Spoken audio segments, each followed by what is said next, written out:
In this video, I wanted to briefly go over some of the parameters that you'll find on the advanced page. If you watch the simple page video that we have, you'll notice that certain parameters are duplicated here, but for the most part, you'll find all new parameters. So for example, you have the main volume right here. You've got the on-off switch for the MIDI player and the ARP.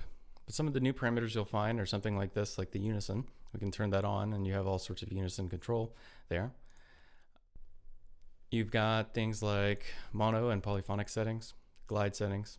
One of the new sets of parameters that you'll find here are the filter envelope. You can also turn off or on the filter from here. Duplicated parameters such as the ADSR for the amp are right here. You've got low pass and high pass filters. You also have the bypass switch for the mod wheel and the aftertouch, along with the amount and the destinations. Likewise, you also have the volume and the pan LFO. They're just laid out a little differently than what you find on the simple page. The main thing I wanted to focus on was actually the engine parameters down here for the granular synth.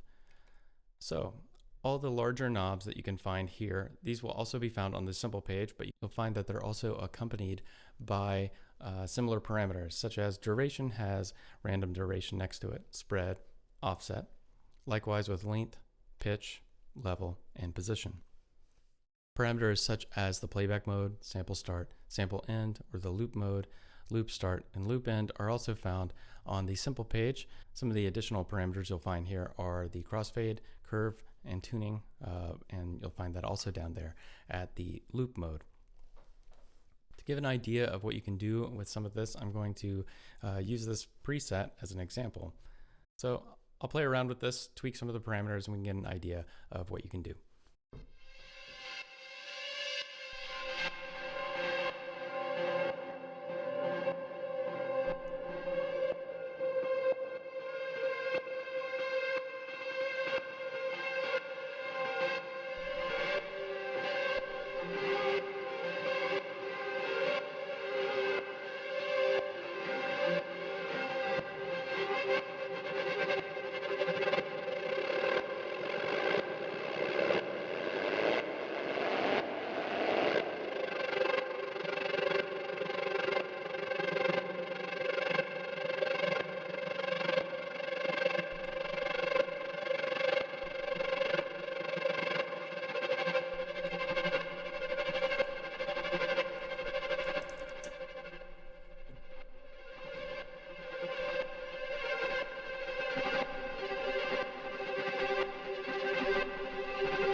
So playing around with some of the parameters, you can probably see why we've titled this instrument Texture. You can get some really interesting sounds from some of the sample content that we have in here.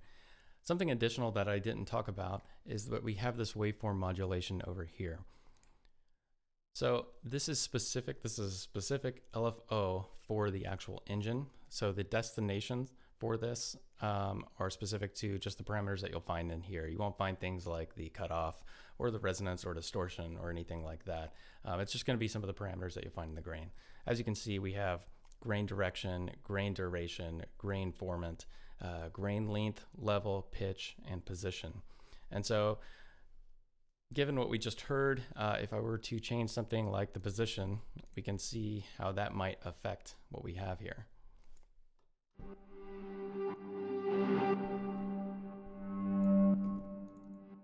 For this, I'm going to turn off direction and speed.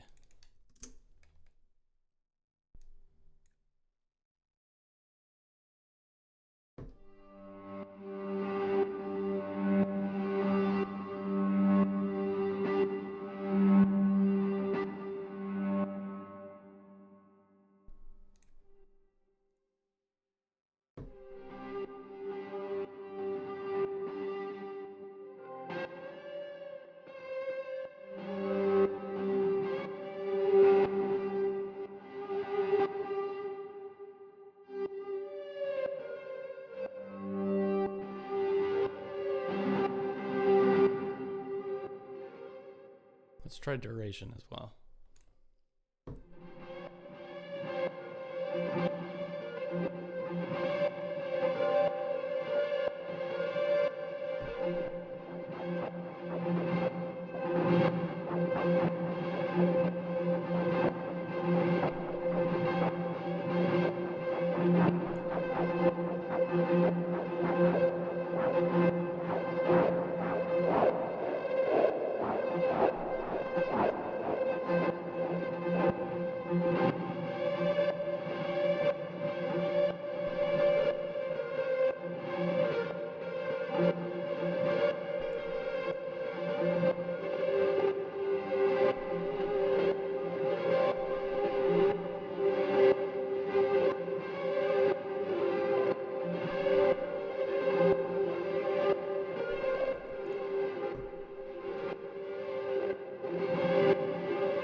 Going over to motion, if you're familiar with our other instruments, a lot of this is going to look the same. It's because, well, it is the same. We have two unassigned LFOs here. So there's a few different types of destinations you can choose from. If we go over to our right, we have our envelope section. So here's a user envelope. There's a lot of different presets that you can also choose to give you a different type of modulation. We also have presets for all the LFOs that you find. So the volume LFO, the pan LFO, the unassigned LFOs. And for the user envelope, it has the same destinations that you'll find for the LFO B and LFO A. Moving down, we have a pitch LFO. As you can probably guess, this is fixed to the pitch itself, so you're not going to have any destinations for this. It's also a user envelope, just like all the parameters you would find with the user envelope, as well as the same pool of presets. We have another option for you in how you may want to change the settings for the ADSR.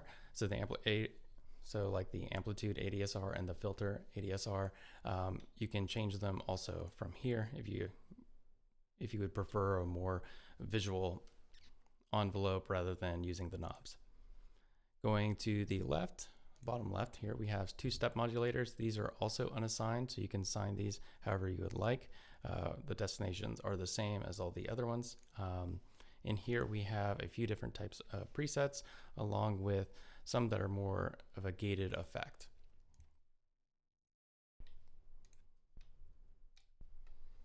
And if you go to the effects section, again, if you're familiar with any of our other instruments, this is going to look very familiar for you. It's 18 different effects that we have. So they are split out into the categories. We have dynamic and distortions. So on the left here would be your dynamics. This is an envelope shaper. So if you want to give a little bit more punctuation to the sound, you can turn this on and play with some of the parameters. You have just a generic compressor, a vintage mastering compressor, which is typically on every single preset that we have. You go to the modulation, you have just standard modulation here, chorus, flanger, phaser, stereo enhancer, ring modulator, and vintage ensemble. I'm going to skip over this section for the moment. We've got reverbs and delays. You've got two different types of reverbs and two delays. If we come back to the filter and EQ, we have a filter. Allow me to come back to that in just one moment. We have EQ. This is a 4-band EQ, and you have a different type of filter down here, just a morph filter, where you can combine two different types of filters. The reason I'm skipping over the filter is I want to talk about the XY page. So if we go to the XY page, we've got, yet again, a different way that you can alter the parameters for the low-pass filter and the high-pass filter. So these are the same low-pass filters and high-pass filters that you'll find here and on the simple page. It just gives you a different way to kind of affect it as you'd like. If you look at the bottom, you can see that the low-pass cutoff is the X value, and the low-pass resonance is the Y value. Likewise with the high-pass filter, the high pass filter, you have the high pass cutoff on the x-axis and the high pass resonance on the y-axis. This one, as you can see at the moment, I can't do anything with it. It's kind of grayed out. The reason for that is if we come over to the effects, that's going to be changed by the different mode that we have the filter in. So right now you just have one filter. You can change between all these different types of filters. However, if we move it over, now you have two filters available to you. I believe these are in serial.